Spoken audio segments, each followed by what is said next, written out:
My name's Nicole and today we're doing a Hawaii Q&A. I live on Oahu and I'm super stoked and thankful to be here. I've been living here for about a year and a half now, and I have a few things that I've noticed about the area that I'm super thankful for and that maybe I would have wanted to know before moving here, or questions that people commonly have, and I wanted to just have a space on here to answer them.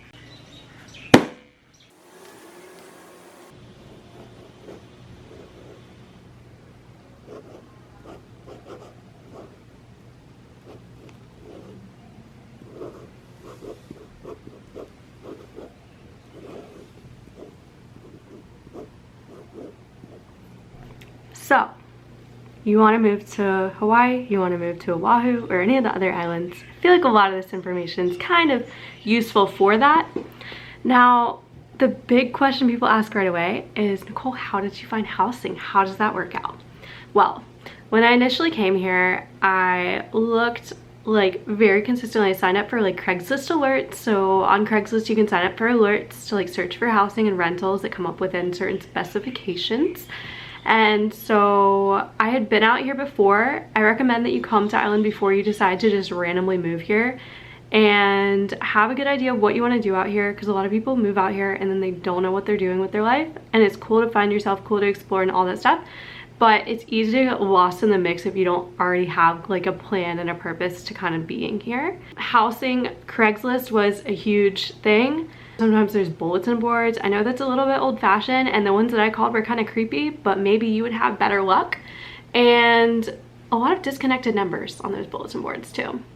Now, the third thing was Zillow. I think if you were a family or like really established professionally, that would be a good method. Because I wanted to share a house with a group of girls, it essentially made it really hard because they don't want to rent to people in their 20s. Like young folks in general, or like kind of the bottom of the rung for rentals, even if you're like have good credit or like have good references and whatnot. The ideal person to rent to is obviously someone who's way more established, because just they're older and usually they have less wear and tear on a house or apartment studio, what have you. Other thing is that there is a lot more housing in Honolulu itself, like the actual city. But it depends if you want to live city life and kind of live near Waikiki, that tourist area. There are suburbs outside of it, which you have the conveniences of a city, but you also, like, it's not exactly what people initially picture, at least not what I would picture when I think of Oahu or Hawaii in general. So what I do recommend is that you check out the island, check out the areas, look on Craigslist. Facebook Marketplace is another good one. Zillow if you're like established in some sort of way, if that makes sense. And then bulletin boards once you're here. I feel like because there are a lot of housing scams out there, I would make sure that you're able to see the place in person and actually see like the inside of it. Because I knew this one lady and her family, like they rented a house off of Craigslist, and they got there and there was another family still living in it, and the photos had been like photoshopped and used, but then there wasn't actually an availability. So just be cautious about that. And the next thing, after you find housing, people often ask about transportation.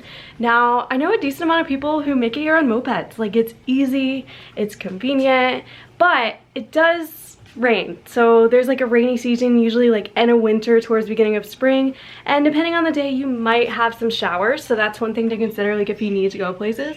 Other thing is, if you have to go long distances, then it would probably make sense to a car. A lot of people in Honolulu do mopeds just because if you're traveling by yourself a lot and in town there's like so many conveniences, you don't really need a car, and parking is always hard. Now, the next thing to consider too is if you're looking for a car. I actually found mine on Craigslist. I was also looking a ton on like Facebook Marketplace. I didn't really look at, well, I did consider like dealerships or something, but they were like way more expensive and it was kind of out of my budget. But that is an option as well. One of my friends did like a 2-year lease on a car because she has like a contract job where she's here for sure for 2 years, and she didn't want to deal with like a car breaking down. So that's another option too. I know that there's definitely a lot of pressures on finding housing that's good and a car that's good. They're actually like used cars are in a shortage. I feel like that's a nationwide thing. As of like 2022, maybe 2021 it was the thing too. But there's also like housing is really hard to find and it goes like really fast. when I had messaged about the current place that I'm living in. I found it on Facebook Marketplace, and like it was already, like there were so many people already interested, and so it goes really fast. And also the listings are very last minute, and then it's like you got to move within a few days, or you go ahead and pay rent so that you can have a place. What to bring on island? I would definitely say bring like your basic clothing. You'll need a jacket or two, but not like a heavy jacket. It's funny, whenever it hits like 70 degrees, we actually get cold here, which is kind of funny, and there are some trade winds that come through. There's actually, on the Big Island, I believe, there's actually like snow at the top of the mountains during winter, and you can actually ski there, which is something I really want to do in the future at some point. So what I did when I initially came here was I came with 2 bags and a double surfboard bag. Now, I guess, yeah, the one was like a huge carry-on, another was a duffel, and then like a equipment bag because I do photography and cinematography stuff. So that was my carry-on because you don't want to check cameras. Now, once I actually realized that I was going to be staying here long term and that this was home for me, I ended up having my dad ship out 2 boxes of stuff. And those were, I think we did like USPS, and it was just like a box you could get from like Lowe's or Home Depot on the mainland and just ship it out. There are certain things that would be like more expensive here, namely like your groceries in general, but if you're from the West Coast, then it would probably be pretty similar to that. Gas prices I feel like are a little bit more, but that's why you have a Costco membership, and that is one of the things I highly recommend. Next thing is groceries, which we're kind of leading straight into. So I generally get most of my groceries from Costco, and I feel like most locals do the same, just because you can get bulk items at a reasonable price, and it has to be something that you're going to eat. So like I'll get carrots, and then like every day of the week I'm like eating carrots. Same with like pita chips and hummus and all this sort of stuff. There's like these huge things of hummus, and I never predicted that. Let's see what we've got in the fridge. This isn't all my stuff, this is like my roommate stuff, but this is how big the thing of hummus is. This is huge. It's obviously a bit used, you can tell I like hummus. And then like some spinach, some coconut oil is really good to have. You can get like a huge thing from Costco, which is great. I have sun-dried tomatoes in here, some tortillas, some spinach, some vegan butter, some, what are these called? Beetroots. They have like these at Costco too, which are really nice. And yeah, there's like some almond butter, some agave, cornstarch, random things. And then other groceries. We have like little corners in our fridge and freezer. So I have like half of this shelf, and then this is my other roommate's, and this is another roommate's, and these are 2 other roommates. So in the freezer, this is my little corner. So I have some, I'm trying out a different bread this week. I find that gluten makes me puffy, so I wanted to see if I could feel a difference, and I really love toast. So trying this out, and these blueberries opened, but I got like a big bag of Kirkland Signature blueberries, and then these are frozen bananas that I put into chunks, and then a bag of like peas, carrots, and yeah, corn, sorry. And then there's another bag of veggies and some veggie burgers, which are so good. I actually got those from Whole Foods. I like rarely go to Whole Foods, but got that. So this is like Brussels sprouts and vegetables, like bell peppers and onions and all that, really good. And they actually season it a little bit too. So these I got from the good old Costco. This I got from Down to Earth. It's more of a specialty thing. And certain things like you definitely don't need in bulk. So I would say like certain things definitely get from like Walmart, which I'll occasionally go to, and then Down to Earth. So if you don't know what Down to Earth is, it's actually one of my favorite stores because they have like to go, and it's just like really good. So if I'm running errands all day in town, then I'll get myself like a value vegan veggie burger, and it's just like the best thing ever, and it's like $6. So I love doing that, and it's like a health food store. It's kind of like a non-corporate Whole Foods. They have like 5 or 6 locations on island. The surfing here. Okay, so I used to compete in surfing for like 5 years. Like I was good, but I wasn't like that good by any means. Like I am not like, I don't know. I used to be good at surfing. I'm not bad at surfing. I've just really mellowed out. I used to be super competitive and like one of those wave hungry girls. And now I'm like super chill about it. Like, okay, I'm gonna catch a wave. Now, the thing that can be a little bit frustrating is I grew up in North Carolina and I worked my pecking order, and like I could go out there and catch like a bunch of waves in a session. And like I would share waves, but like there were waves to go around. And now I'm kind of at the bottom of the pecking order, and so it makes it a little bit tough because like just yesterday I went to Waikiki, and it was because one of my friends I hadn't seen in a while, she moved back to Island after being off for like a really long time, and I went out there for 3 hours straight. And because there were pros out there for their longboarding stuff, like they were getting their waves, and the uncles, which are like the local like older guys, and the crowds or whatever, I waited 3 hours and it was small and I didn't get a single wave. Like I tried for waves, but either people would cut me off or the wave would die. So I guess what I'm saying is that if you're really like eggy and competitive, like you're gonna catch waves, but if you're a little bit more like, okay, I'm not gonna cut these people off, they will definitely take advantage of that. And not to say like I've definitely gotten good waves here, but I feel like other places that I've lived, namely like North Carolina, South Africa, like I got way more waves there. And even like after seeing people for months and months, they warm up to you a little bit, but they're still gonna like hand you waves. Like you really gotta work for it. The other thing is living out here is expensive, so I work a ton. So I'm always like working. So I guess that's why I don't surf as much, honestly. And then like the times when I'm not working, it's like super crowded. So I'll go out there, but it's just a little bit of a downer is that you come here thinking you're gonna surf all the time because it's an island and it's warm. And there's definitely waves. But there's also like everyone else has the same idea living here and everyone loves to surf. But the surf community, everyone's really nice. It's just you won't get nearly as many waves. Another thing is I mentioned that I shipped a couple boxes and then I bought my vehicle once I got here.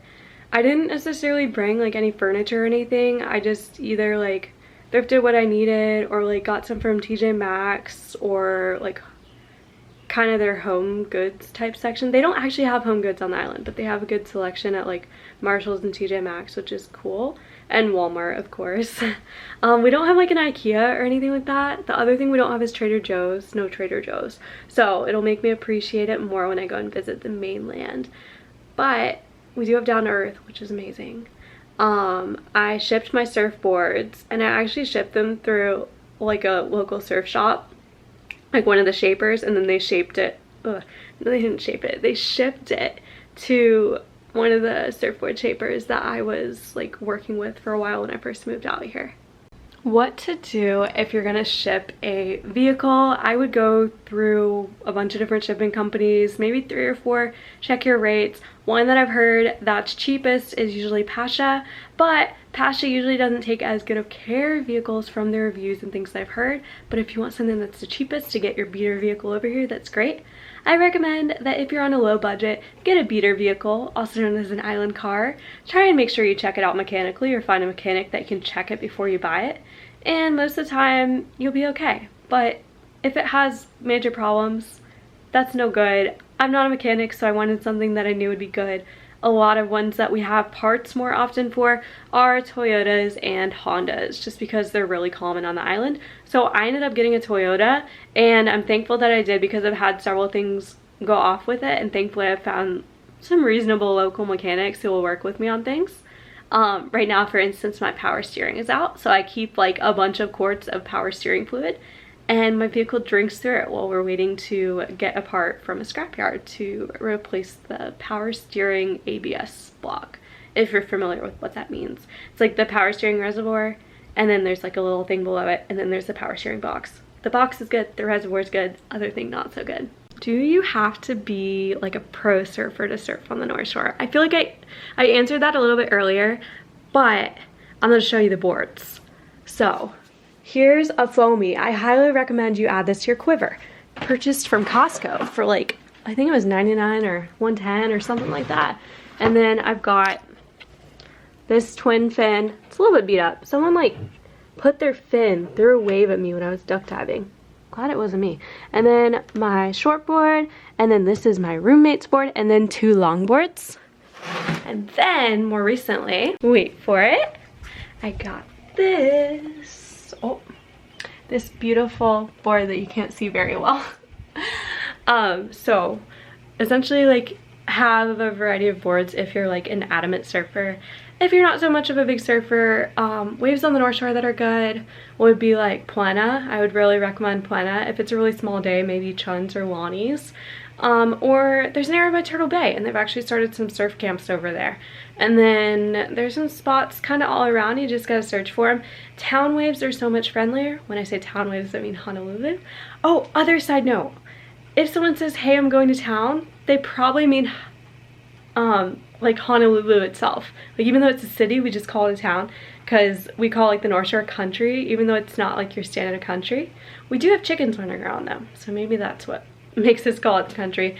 Words of advice or wisdom, I would say try and plan like your move, as in like save and try and like have a good idea where you're gonna stay for the first month or two, and then kind of figure things out from there. It's fine to like sign a lease and be long term, but I highly recommend you see places in person to make sure the area is okay and like where you're renting is good, because things can be deceiving online.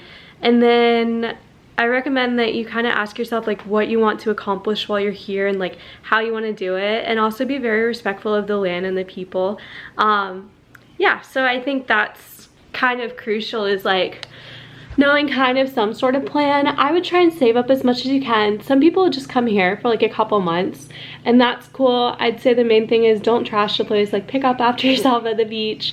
Kind of use your manners and be kind to everyone. I think that kindness can get you very far. And I would say also that if you like, for instance, if you work like a seasonal job and then you save up, or like you work a summer, or like you work during, I don't know, your university or high school year, and then you come out here for a couple months, that's cool, but it's gonna cost more than you realize. So if you have kind of like an emergency fund or like some sort of additional savings, I'd recommend having a few thousand saved, because you do end up having expenses. So like if you buy a vehicle and you do like your deposit on housing, and you have your first month's rent, and you have like a while before either you find a job, or if you come out here with a job, that's even better. There's also like way more and more like remote workers who come out here. That's cool, but the only downside to that, which kind of gets a little bit hard, is that it raises the rent for everyone else, because a lot of remote workers can like pay a little bit more if they're like working a mainland job, because a lot of jobs on island pay a little bit less, I found. If you don't surf, what can you do on island? Well, I've got quite the answer for you. You can take up free diving, you can swim, you can lounge on the beach, you can tan, you can wear your sunscreen too. You can go hiking. There's so many hikes on island. Pack some hiking shoes or get some hiking shoes. If it's been raining, maybe wait a day or two to do some of the muddier hikes, just because you will get covered up to your knees in mud. From personal experience, I know that. And then other things to know would be, we do have like Targets, we have convenience stores. Long's is actually the same thing as CVS, so that's kind of cool.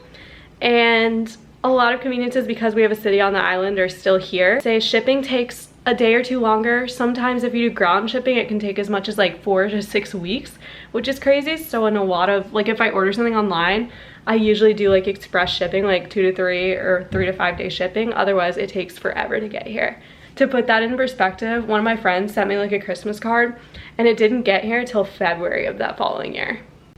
How to make friends here? Well, I'd say the big thing is like show up somewhere consistently. So like if I go to the same like little cafe, or the same grocery store, or like the same like workout class or something like that, or like the same beach pretty often, you're gonna start to recognize the same people and the similar kind of rhythm or routine. And then you can like start a conversation, be like, oh hey, I remember you from the last time I was here. Like, I'm Nicole, and just kind of introduce yourself.